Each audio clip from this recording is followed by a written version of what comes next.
The battle for Britain is on. It's a diplomatic war between ZANU-PF and the MDC. We are witnessing the spectacle of Zimbabwe's two biggest political parties fighting each other to be Britain's best friend. Who would have imagined this? Robert Mugabe must be screaming into his tea over there at the Blue Roof. Just a few weeks after Foreign Affairs Minister S.B. Moyo went to London, Nelson Chamisa has led his own delegation to the British capital. What a week it was for Chamisa. But let's start with why he was there. Since coming into power, Mnangagwa has rolled out a strong PR drive.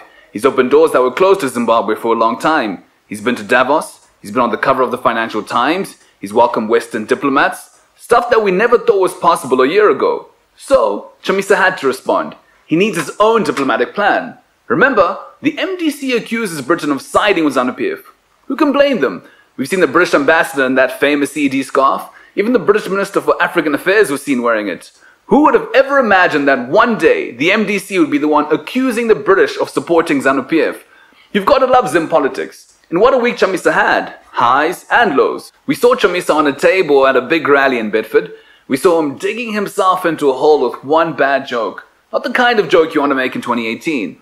What it did was just overshadow everything else he said. Stuff on education, health, the economy. We saw Chamisa at Chatham House. He didn't do too badly, although he didn't impress everyone. One academic said she found him out of his depth and a bit overexcited.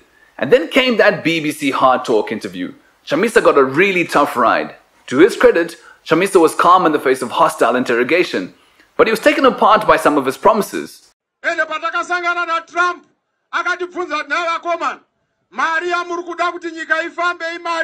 was not true that you'd seen Donald Trump and that Donald Trump indicated to you that he would provide, if you won the election, $15 billion. All those statements were said by other people, not what I said. Well, no, because there is a video which shows you at a rally in January back home in Zimbabwe saying that Donald Trump had pretty much promised you $15 billion. I said we met the Trump administration.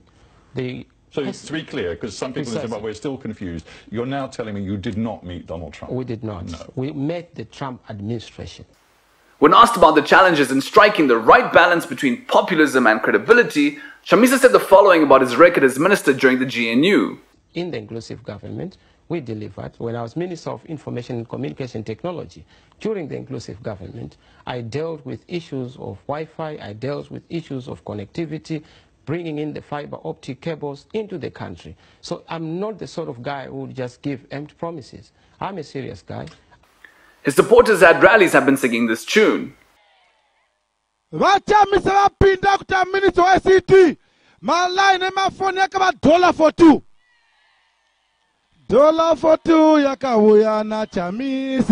is true that during the GNU, SIM cards became $1, fiber companies slashed their tariffs, we saw the rollout of 3G, but it's misleading for Chamisa to get the credit because his ICT ministry was not in charge of telecoms. Mugabe relieved the communications part of Chamisa's portfolio and it was handed over to Nicholas Goche, who headed the Ministry of Transport and Communications during the unity government. This meant it was actually Goche who oversaw any progress at telco companies Zimpost and regulator Portras. Now some are angry at Stephen Sacco, but that's what the show is about. If your people put you on that show, they shouldn't expect anything different. We've seen worse. Chamisa has great charisma, but he needs a team to help him get more detail to spell out policy better. That's key for diplomacy, more than the slogans that are popular at home.